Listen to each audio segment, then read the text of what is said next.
Shalom, mari kita membuka firman Tuhan dari kitab Wahyu.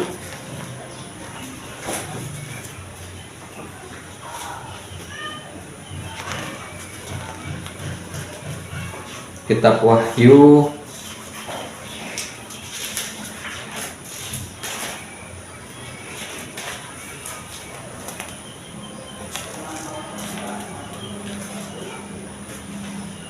Wahyu pasal 20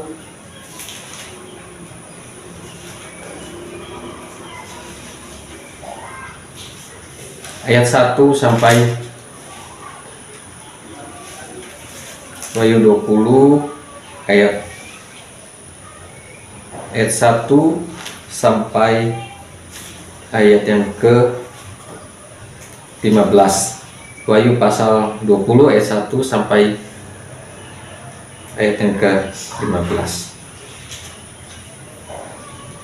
Lalu aku melihat seorang malaikat turun dari surga memegang anak kunci jurang maut dan suatu rantai besar di tangannya. Ia menangkap naga, si ular tua itu, yaitu iblis dan Satan, dan ia mengikatnya 1000 tahun lamanya, lalu melemparkannya ke dalam jurang maut dan menutup jurang maut itu dan memeteraikannya di atasnya, supaya ia jangan lagi menyesatkan bangsa-bangsa sebelum berakhir masa 1000 tahun itu. Kemudian daripada itu ia akan dilepaskan untuk sedikit waktu lamanya. Lalu aku melihat takhta-takhta dan orang-orang yang duduk di atasnya. Kepada mereka diserahkan kuasa untuk menghakimi. Aku juga melihat jiwa-jiwa mereka yang telah dipenggal kepalanya karena kesaksian tentang Yesus dan karena firman Allah, yang tidak menyembah binatang itu dan patungnya, dan yang tidak juga menerima tandanya pada dahi dan tangan mereka. Dan mereka hidup kembali dan memerintah sebagai raja bersama-sama dengan Kristus untuk masa 1000 tahun. Tetapi orang-orang mati yang lain tidak bangkit sebelum berakhir masa yang 1000 tahun itu. Inilah kebangkitan pertama. Berbahagia dan kuduslah ia yang mendapat bagian dalam kebangkitan pertama itu. Kematian yang kedua tidak berkuasa lagi atas mereka, tetapi mereka akan menjadi imam-imam Allah dan Kristus, dan mereka akan memerintah sebagai raja bersama-sama dengan dia 1000 tahun lamanya. Dan setelah masa 1000 tahun itu berakhir, iblis akan dilemparkan dari penjaranya, dan ia akan pergi menyesatkan bangsa-bangsa ke tempat penjuru bumi, yaitu Gog dan Magog, dan mengumpulkan mereka untuk berperang, dan jumlah mereka sama dengan banyaknya pasir di laut. Maka naiklah mereka ke seluruh dataran bumi, lalu mengepung perkemahan tentara orang-orang kudus dan kota yang dikasihi itu.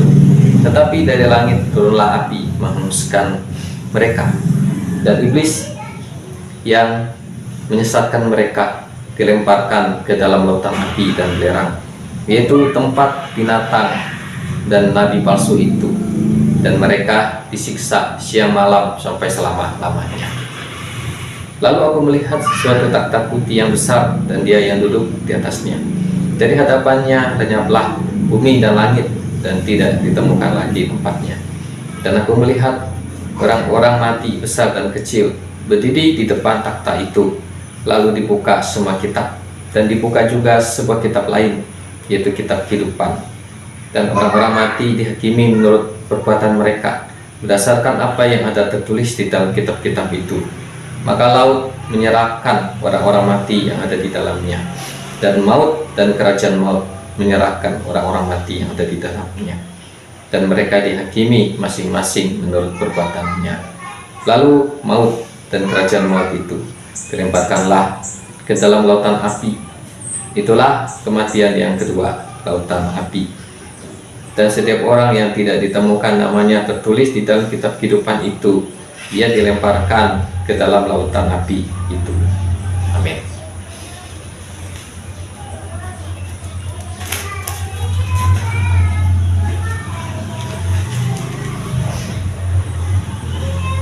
Wahyu 20 ayat 1 dikatakan, lalu aku melihat seorang malaikat turun dari surga memegang anak kunci jurang maut dan suatu rantai besar di tangannya. Ia menangkap naga, si ular tua itu, yaitu iblis dan Satan, dan ia mengikatnya 1000 tahun lamanya. Jadi malaikat yang dimaksud di sini yang memegang anak kunci jurang maut dan yang menangkap iblis dan mengikatnya adalah berbicara, malaikat tersebut adalah berbicara, yaitu Tuhan Yesus. Ya. Nah, jadi malaikat di sini bukanlah malaikat-malaikat ciptaan Tuhan seperti Mikael, Gabriel, atau malaikat-malaikat lainnya. Tapi malaikat di sini berbicara adalah Tuhan Yesus. Ya. Kalau kita melihat dalam kitab Perjanjian Lama, Tuhan itu sering disebut sebagai malaikat, ya, di mana Yakub berkata, Tuhan sebagai malaikat yang melindungi saya. Nah, jadi Tuhan kadang digambarkan seperti malaikat walaupun dia bukanlah malaikat, ya, hanya untuk menunjukkan, ya. Nah, kemudian dalam kitab Maliaki juga dikatakan bahwa dengan tiba-tiba malaikat perjanjian itu akan ke baitnya, yaitu Tuhan, ya. Nah, jadi Tuhan sering digambarkan dengan malaikat, ya. Walaupun Tuhan itu bukan ciptaan, ya, seperti malaikat adalah ciptaan, tapi ini hanya untuk menggambarkan saja bagaimana Tuhan itu perkasa, ya, digambarkan seperti malaikat. Nah, jadi di sini ada malaikat yang menangkap iblis, yaitu adalah berbicara Tuhan Yesus, ya. Nah, di sini malaikat ini hanya seorang diri saja, dia menangkap si iblis atau si ular tua, ya. Nah, kalau kita melihat dalam peperangan di surga di dalam Wahyu pasal 12, di mana Mikael bisa mengalahkan iblis dan malaikat-malaikatnya itu dengan bantuan, ya, bala tentara yang ada di surga, sehingga Mikael bisa mengalahkan naga. Tetapi di sini di Wahyu pasal 20 ini hanya seorang diri saja, ya, dia menangkap si ular tua ini, menangkap iblis atau setan. Nah, ini adalah Tuhan Yesus, ya, karena 2000 tahun yang lalu Tuhan Yesus di kayu salib di Golgota sudah mengalahkan iblis, ya, sudah mengalahkan Lucifer, ya, melalui kematian dan kebangkitannya dari antara orang mati. Di dalam Wahyu pasal 1, Tuhan Yesus menampakkan diri sama Rasul Yohanes, di mana Tuhan Yesus di tangannya memegang kunci alam maut, memegang kunci kerajaan maut, ya. Nah, jadi Tuhan Yesus, ya, sudah mengalahkan iblis, ya. Jadi iblis atau setan, ya, sudah dikalahkan oleh Tuhan Yesus. Nah, karena itu di dalam Markus 16 ayat 17 sampai 18, sebelum Tuhan Yesus naik ke surga, Tuhan Yesus berkata sama murid-muridnya bahwa tanda-tanda ini akan menyertai orang-orang yang percaya. Mereka akan mengusir setan-setan dengan nama Yesus. Nah, jadi melalui kemenangannya, Tuhan Yesus memberikan kuasa dari namanya ini kepada orang-orang yang percaya, kepada gereja Tuhan untuk mengusir setan, untuk menaklukkan setan. Nah, jadi di sini malaikat yang bisa menangkap iblis ini berbicara adalah Tuhan Yesus, ya. Nah, kemudian sesudah iblis ditangkap dan dirantai, ya. Nah, kalau di sini hanya menulis tunggal, ya, yaitu iblis atau setan, ya, bukan jamak. Nah, tetapi sebelum dimulainya kerajaan 1000 tahun, selain iblis ini dirantai, ya, diikat, ya, kemudian dilemparkan ke jurang maut.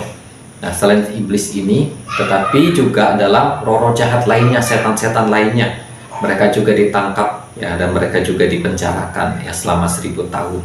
Jadi bukan hanya Lucifer saja di sini. Ya, karena kita akan melihat ketika iblis ini sudah dipenjarakan, maka dunia berada dalam keadaan damai, ya, selama 1000 tahun. Ya, sering disebut bahwa kerajaan 1000 tahun itu adalah kerajaan damai.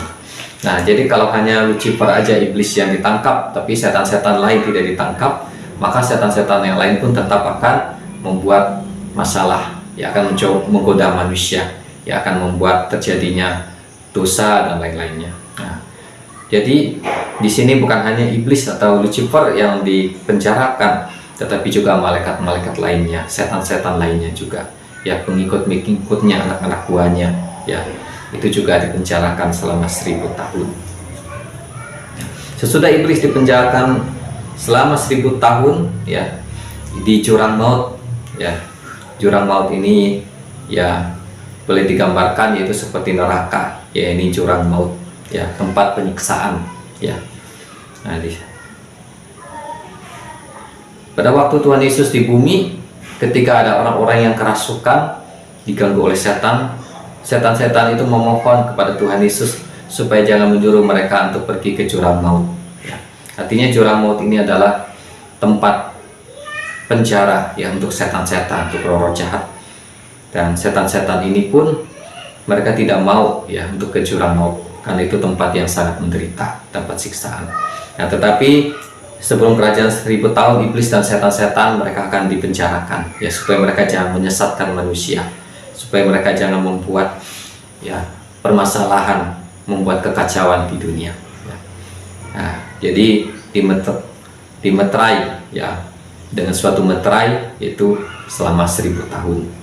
Nah, jadi firman Tuhan berkata bahwa 1000 tahun adalah satu hari di hadapannya Tuhan ya. Satu hari bagi Tuhan, bagi manusia adalah 1000 tahun.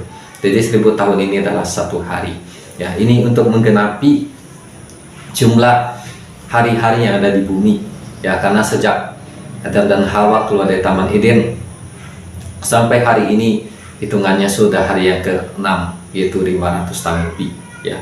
Jadi masih ada tersisa hari ke-7 ya untuk hari di dunia ini ya, karena Tuhan menciptakan langit dan bumi ini hanya 7 hari ya.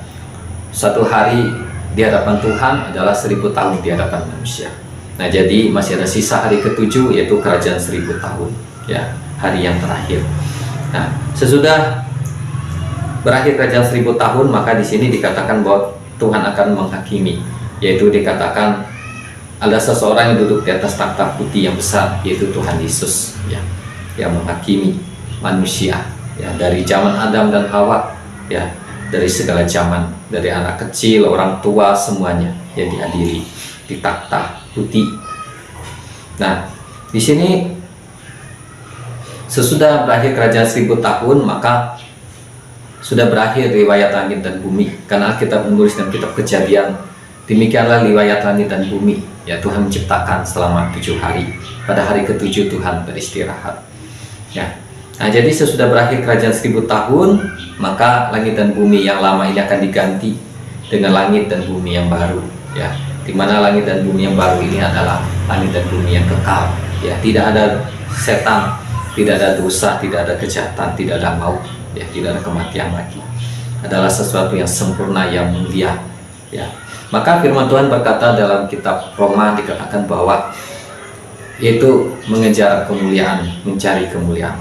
Nah, jadi setiap orang yang percaya kepada Tuhan Yesus, mereka juga harus mencari kemuliaan, yaitu kemuliaan yang kekal, yaitu kemuliaan surgawi, kemuliaan yang dari Tuhan Yesus, bukan kemuliaan dunia, bukan kemuliaan yang sementara ya. Kemuliaan dunia ini hanyalah bersifat sementara saja, tapi kemuliaan surgawi adalah kekal. Nah, kemudian di sini sebelum memasuki kerajaan 1000 tahun ya, maka Tuhan Yesus di sini akan membangkitkan orang-orang salehnya atau orang-orang beriman, orang-orang kudusnya ya. Sebelum dimulainya kerajaan 1000 tahun, maka Tuhan Yesus akan membangkitkan orang-orang beriman. Nah, untuk penyebutan orang-orang beriman ini kita akan melihat di dalam kitab Ibrani pasal 11. Dikatakan bahwa, kita lihat dalam Ibrani pasal 11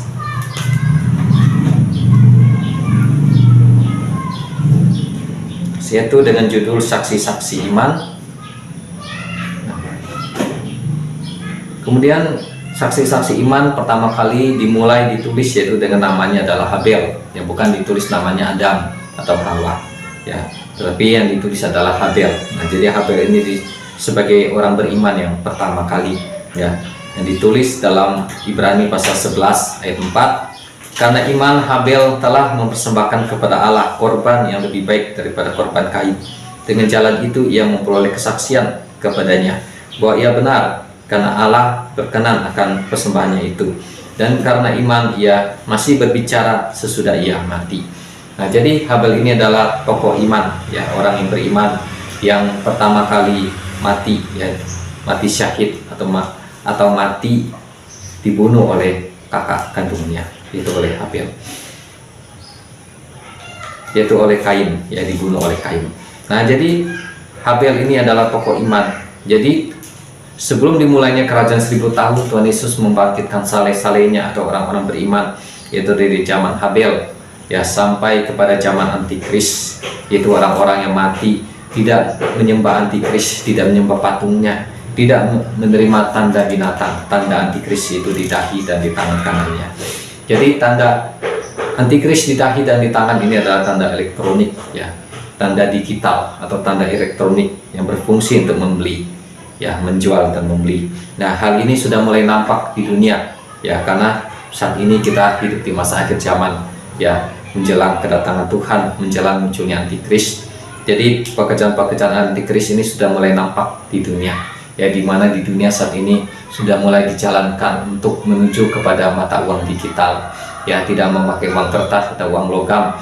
Nah, dengan cara mengaksesnya itu dengan menggunakan tangan atau dahi ya, dengan chip ya atau barcode ya. Nah, ini sudah mulai tampak di dunia ya, seperti apa yang ditulis dalam kitab Wahyu ya.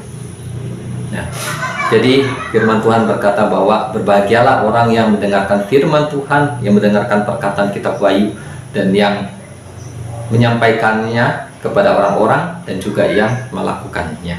Nah, jadi kita sudah melihat tanda ini sudah mulai ya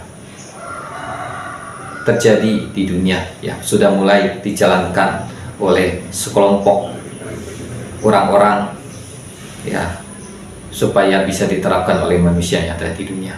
Nah, berhati-hatilah bahwa barang-barang tersebut adalah barang-barang yang tidak berkenan kepada Tuhan, yang disebut dengan tanda Antikris, tanda binatang, yang setiap orang yang memakai tanda ini dan menyembah Antikris dan patungnya akan ditolak oleh Tuhan ya, tidak ada lagi pengampunan buat mereka. Itu yang ada adalah penghukuman yang kekal ya, bersama Antikris dan setan di lautan api, disiksa siang dan malam sampai selama-lamanya. Ada dua macam dosa yang tidak bisa diampuni di Alkitab. Itu yang pertama adalah dosa menghujat Roh Kudus, menghujat atau menghina, menghujat Roh Kudus. Firman Tuhan katakan barang siapa menghujat Allah, menghujat anak Allah, menghujat Yesus, itu masih bisa diampuni. Tetapi barang siapa menghujat Roh Kudus, dia tidak bisa diampuni. Dia berbuat dosa yang kekal. Dosa yang kedua adalah dosa yang tidak bisa diampuni, adalah dosa menerima tanda binatang, tanda Antikris di tangan dan di dahinya, kemudian menyembah Antikris dan patungnya. Nah, jadi tanda Antikris ini akan terjadi ya di akhir zaman, yaitu pada zaman Antikris ya. Nah, barang siapa menerima tanda ini, dia tidak bisa diampuni lagi ya, dia berbuat dosa yang kekal ya, karena tanda Antikris ini ketika masuk ke dalam tubuhnya akan menguasai tubuh, jiwa dan rohnya, akan mengontrol dia sehingga dia tidak bisa bertobat lagi, sehingga dia tidak lagi mau mencari, tidak mau lagi mencari Tuhan dalam kehidupannya, sehingga tidak bisa bertobat, tidak bisa diselamatkan. Nah, itu adalah bahaya dari tanda binatang, dari tanda Antikris. Maka dianjurkan, kalau kita perhatikan firman Tuhan, janganlah menerima tanda binatang ini yang ada di tangan dan di dahi, yang berfungsi untuk membeli dan menjual ya. Kita jangan sampai menerima tanda ini seperti yang dinubuatkan, yang dipesankan ya di dalam kitab Wahyu ya. Kalau bagaimana caranya kita bisa membeli dan bisa menjual ya, kalau kita tidak menerima tanda ini? Karena firman Tuhan katakan barang siapa yang tidak menerima tanda Antikris ini tidak bisa membeli dan tidak bisa menjual ya.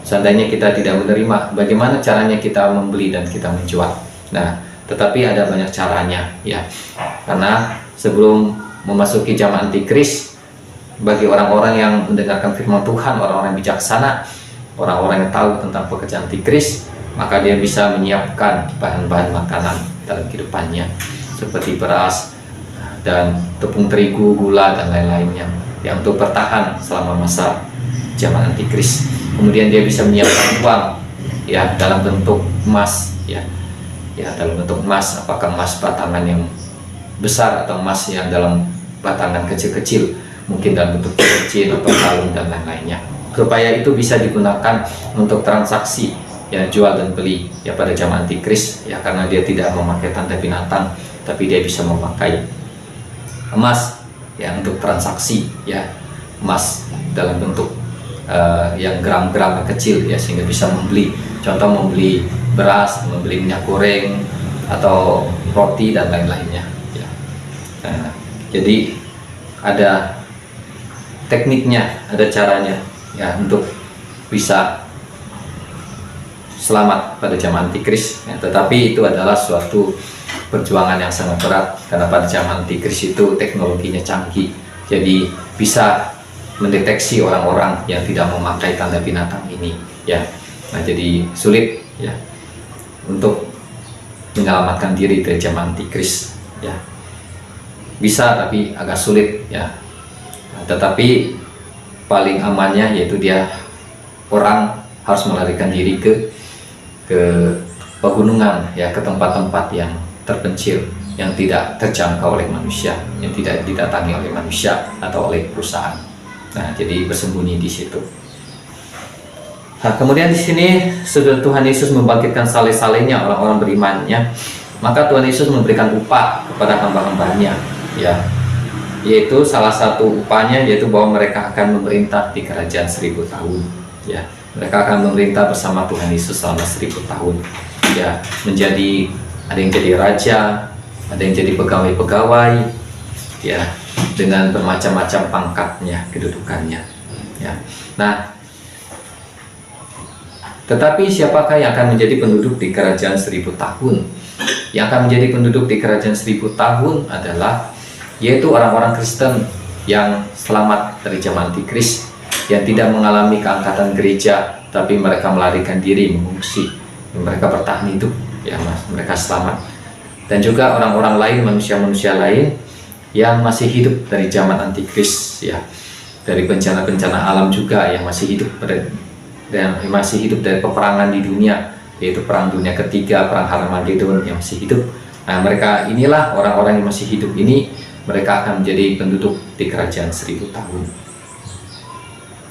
Nah, dan yang memerintah mereka adalah orang-orang saleh yang sudah dibangkitkan dari zaman Habel sampai ke zaman antikris, dan juga adalah orang-orang Kristen yang tidak mengalami kematian, yang di rapture, yang ada di awan-awan, ya, di angkasa. Ya, mereka akan memerintah, ya, sebagai pegawai-pegawai Tuhan, bahkan ada yang memerintah sebagai raja-raja bersama Tuhan Yesus. Nah, kemudian selanjutnya di sini, ya, mereka memerintah selama 1000 tahun, ya.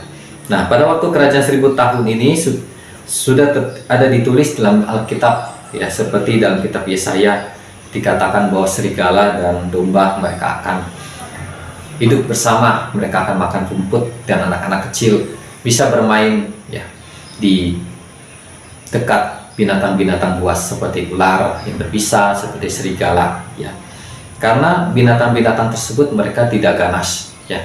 Mereka tidak seperti sekarang mau makan manusia, ya. Karena ini ada berbicara karena pengaruh dari setan-setan, roh jahat, kerajaan setan yang ada di dunia, ya.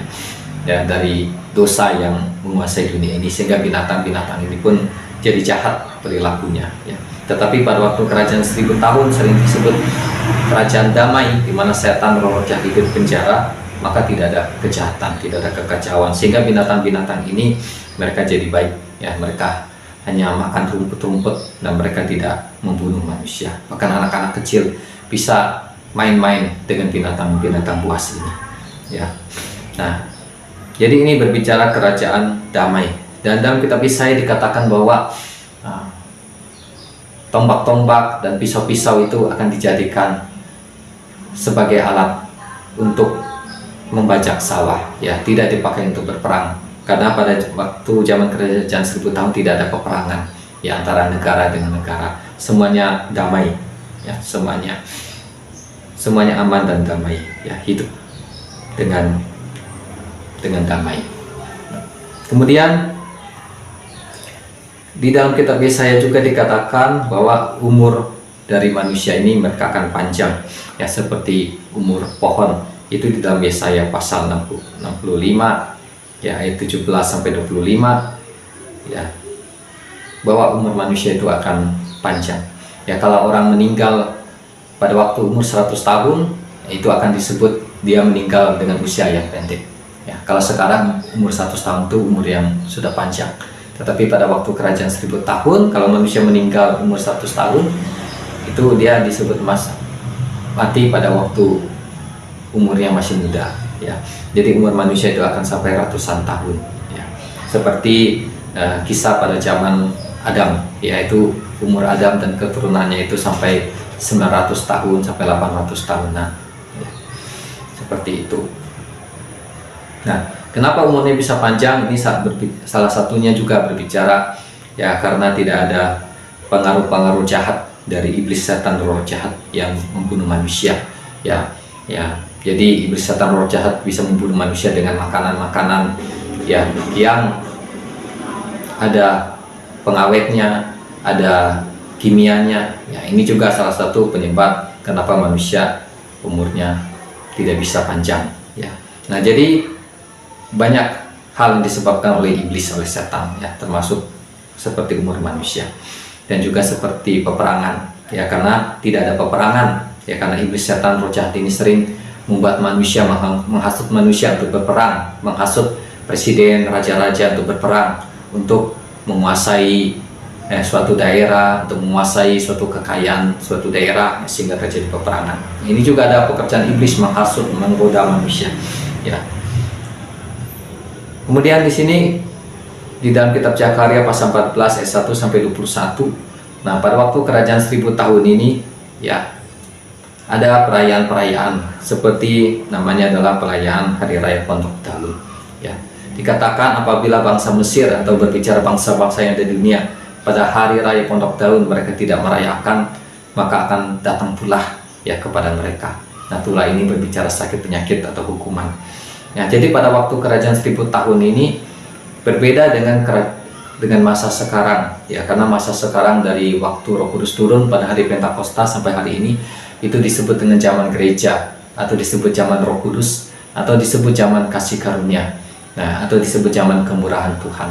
Nah, pada zaman kasih karunia ini, karya penebusan Yesus di kayu salib di Golgota ini masih berlaku, sehingga manusia boleh mendapatkan pengampunan, ya, kasih karunia atau anugerah, ya. Tetapi pada waktu Tuhan Yesus datang yang kedua kalinya, ya, sebagai raja di atas segala raja, berperang melawan antikris, kemudian mendirikan kerajaan 1000 tahun, maka karya penebusan Yesus di kayu salib di Golgota itu sudah selesai, ya.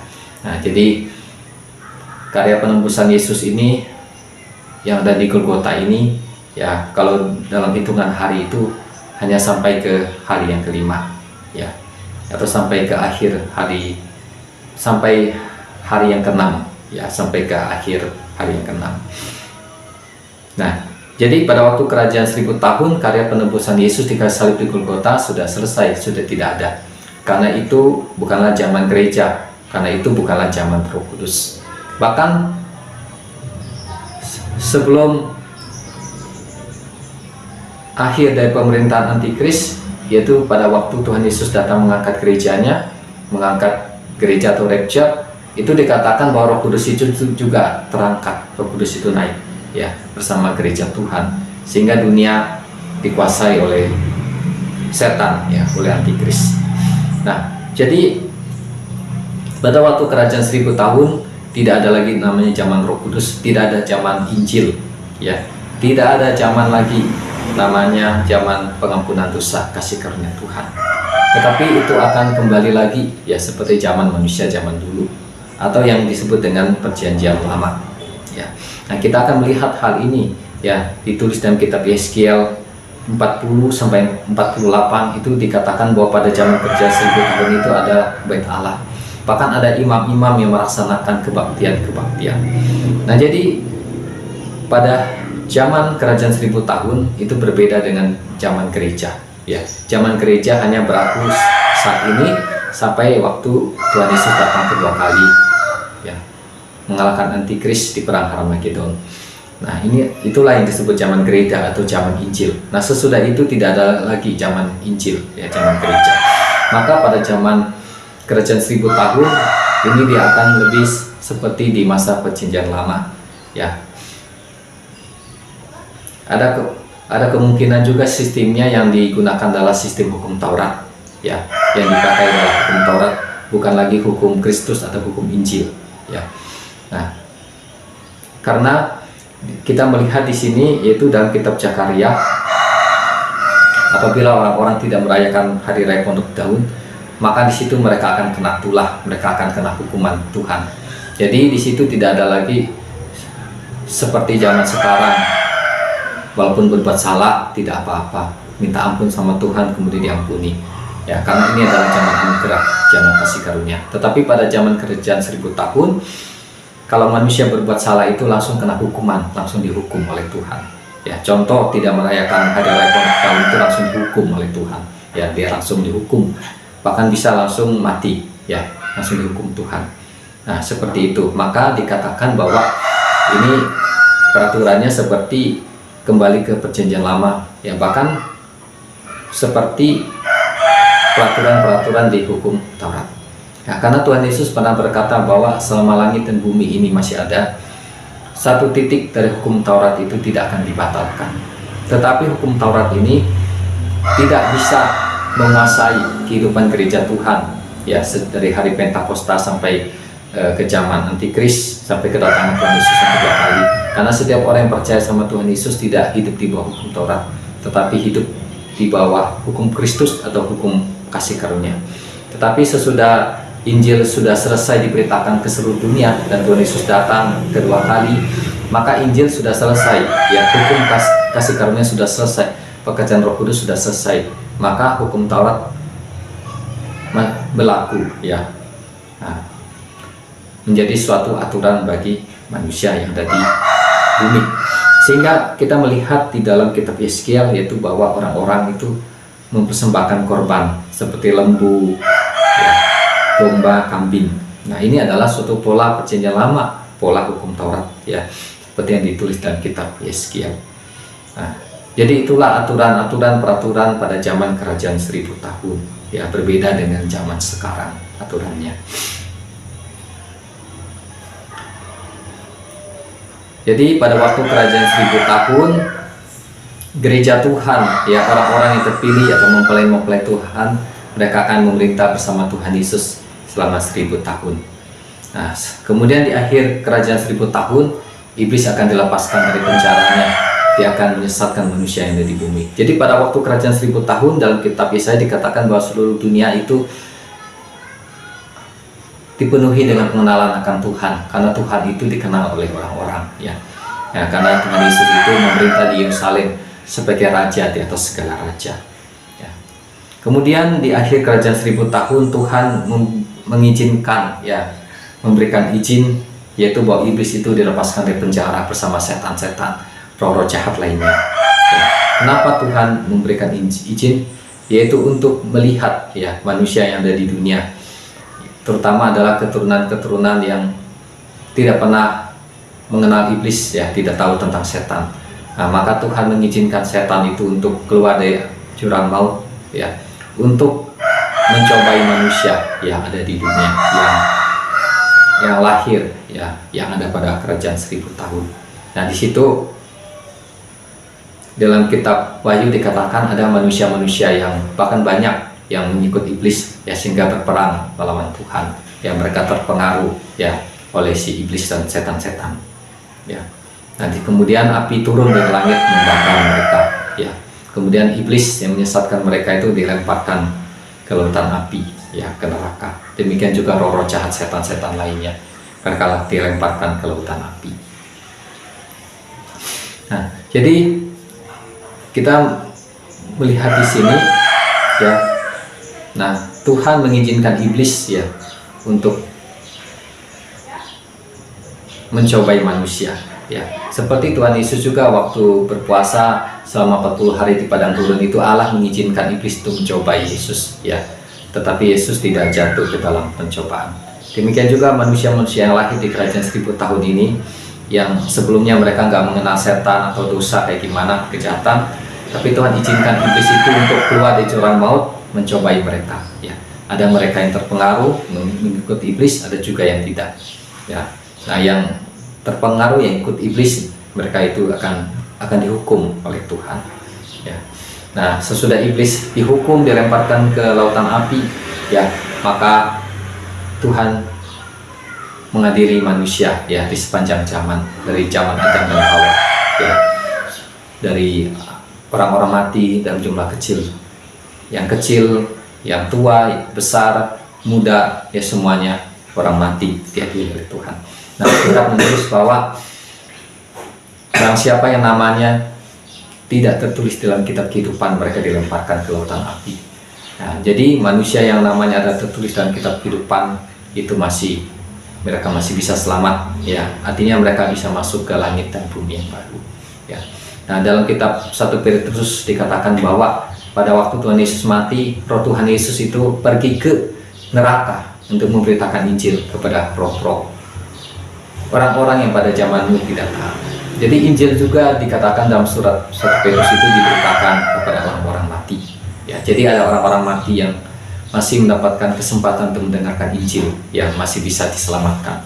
Nah, tetapi ini Tuhan yang lebih mengetahui. Karena itu di dalam kitab kehidupan itu orang-orang mati ini ada yang namanya tertulis, ada juga namanya yang tidak tertulis. Ya, tapi orang-orang mati yang jahat dosanya itu, ya itu tidak ada kesempatan lagi, ya semasa hidup di dunia, ya.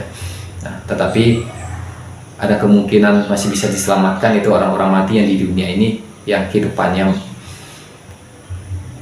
kurang berbuat dosa atau kejahatan, ya banyak berbuat baik.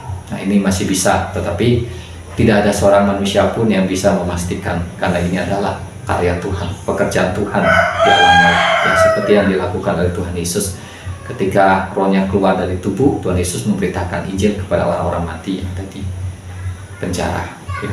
Nah, ini kalau boleh disebut adalah misteri atau rahasia keselamatan, ya, sampai kepada akhir kerajaan 1000 tahun yang dikerjakan oleh karya Yesus di kayu salib di Golgota. Karena itu dalam Roma pasal 1 dikatakan Injil adalah kekuatan Allah yang menyelamatkan setiap orang yang percaya. Kalau orang-orang mati yang pada zaman Nabi Nuh yang ada di dunia orang mati itu, mereka tidak bisa diselamatkan lagi, ya mereka harus mati. Ya, untuk apa Tuhan Yesus rohnya pergi memberitakan Injil kepada mereka? Karena Injil itu berbicara kabar baik, kabar keselamatan, ya itulah Injil. Kalau Tuhan Yesus hanya menyampaikan hukuman, berarti itu bukan berita Injil, ya. Tapi Alkitab menulis itu adalah Injil, kabar baik. Nah, jadi Injil itu berisi keselamatan. Injil adalah kekuatan Allah yang menyelamatkan setiap orang yang percaya, kata Alkitab. Bukan hanya untuk manusia yang hidup di dunia, tapi kuasanya, kehebatannya itu sampai kepada orang-orang yang sudah mati, itu bisa selamat asal mereka percaya kepada Tuhan Yesus. Nah, soal percayanya, yaitu Tuhan yang lebih mengetahuinya, karena ini adalah pekerjaan dunia roh, pekerjaan di alam maut. Nah, jadi ada orang-orang mati yang bisa selamat, ya kalau namanya masih tertulis, namanya ada tertulis dalam kitab kehidupan. Nah, orang-orang mati inilah mereka akan mendapatkan kesempatan untuk masuk ke langit dan bumi yang baru, ya. Tetapi mereka tidak akan punya kedudukan yang besar, ya. Tapi mereka paling tidak, ya, adalah menjadi penduduk, ya, menjadi rakyat di kerajaan di langit dan bumi yang baru, ya. Tapi itu sudah lebih baik, ya, daripada harus ke neraka, yaitu dihukum di lautan api dan belerang siang dan malam sampai selama-lamanya. Itu adalah kebaikan Tuhan, adalah kemurahan Tuhan kepada manusia, sehingga Tuhan berusaha untuk menyelamatkan manusia dari dosa yang disebabkan oleh Adam dan Hawa dahulu, ya, waktu di Taman Eden, sehingga menyebabkan manusia jatuh ke dalam dosa, ya. Nah, di sini Tuhan sudah menyiapkan neraka untuk menghukum setan, ya, dan malaikat-malaikatnya, ya. Neraka pertama kali diciptakan oleh Tuhan bukan untuk manusia, ya, karena manusia itu Alkitab katakan diciptakan segambar dan serupa dengan Allah. Tapi Tuhan menciptakan neraka adalah untuk hukum malaikat-malaikat, ya, yang tidak taat sama Tuhan, yang setia, yang tidak setia, yang memberontak sama Tuhan. Maka neraka itu Tuhan ciptakan dan buat. Tetapi bagi manusia yang tidak mau percaya Tuhan, tidak mau taat sama Tuhan, tidak mau mencari Tuhan, mau mengikuti setan, mereka juga akan dihukum bersama setan, ya, di lautan api, di neraka, ya, disiksa siang dan malam sampai selama-lamanya. Nah, jadi Alkitab menulis itu lautan api belerang itu sampai selama-lamanya, artinya tidak berkesudahan, ya, tidak habis-habisnya, ya. Itu artinya kekal, ya. Tidak seperti manusia di dunia yang dipenjara 50 tahun. Nah, kalau selesai 50 tahun dia bebas dari penjara. Nah, tetapi bukan demikian dengan lautan api itu, yaitu kekal, ya, tidak ada akhirnya, ya abadi, ya disiksa sampai selama-lamanya. Disitulah nasib dari iblis atau Lucifer, ya yang dahulu ingin seperti Tuhan, ingin disembah seperti Tuhan, yang berbuat dosa, yang menyesatkan manusia, menyesatkan malaikat-malaikat, ya merusak ciptaan Tuhan. Itulah disiksa ya di lautan api, ya sampai selama-lamanya. Demikian firman Tuhan, yaitu tentang kerajaan 1000 tahun dan juga tentang langit dan bumi yang baru. Ya. Jadi sebelum Tuhan Yesus mendirikan kerajaan 1000 tahun, ketika Tuhan Yesus membangkitkan orang-orang beriman, maka orang-orang beriman ini akan pesta ya di perkawinan anak domba Allah di kerajaan surga, bersama dengan gereja Tuhan yang ada di awan-awan, yang di rapture, ya mereka akan pesta di kerajaan surga ya. Nah, untuk pesta di kerajaan surga ini ada perhitungan di Alkitab, itu selama 75 hari. Itu dalam Daniel ditulis 1335 hari, dan kitab Wahyu itu 1260 hari. 1335 hari dikurang 1260 hari, itu ada 75 hari. Nah, jadi 75 hari ini adalah berbicara pesta perkawinan anak domba Allah di kerajaan surga. Ya, jadi pesta perkawinan anak domba Allah tidak terjadi pada zaman antikris, ya, tapi terjadi sesudah zaman antikris, ya, sebelum dimulainya kerajaan 1000 tahun. Nah, jadi dalam perkawinan anak domba Allah ini ada dua hal. Itu pertama adalah perkawinan, kedua adalah pesta, ya. Nah, perkawinan anak domba Allah atau perkawinan Tuhan Yesus dan gerejanya itu akan terjadi yaitu pada masa pemulihan gereja, atau disebut pada zaman kebangunan rohani di akhir zaman. Itu pada zaman pencurahan Roh Kudus yang besar di akhir zaman. Maka gereja itu akan disempurnakan dan menjadi mempelai Tuhan, maka akan terjadi pernikahan. Dalam arti secara rohani, bukan dalam arti secara jasmani seperti pernikahan manusia yang ada di dunia. Nah, sesudah pernikahan itu maka akan ada pesta perkawinan domba Allah. Nah, pesta ini akan terjadi yaitu sesudah berakhirnya masa pemerintahan antikris, ya, itu selama 75 hari. Kemudian orang-orang mempelai Tuhan yang diangkat oleh Tuhan Yesus, ya, yang memerintah di kerajaan 1000 tahun, ya, sesudah berakhir kerajaan 1000 tahun, mereka juga akan tetap memerintah bersama Tuhan Yesus, yaitu di langit dan bumi yang baru sampai selama-lamanya. Ya, ada yang menjadi raja-raja, ya. Kemudian ada juga menjadi seperti pegawai-pegawainya Tuhan, ya, pegawai-pegawainya Tuhan di kerajaan di langit dan bumi yang baru, ya, juga di Yerusalem baru. Demikian firman Tuhan. Tuhan Yesus memberkati. Amin.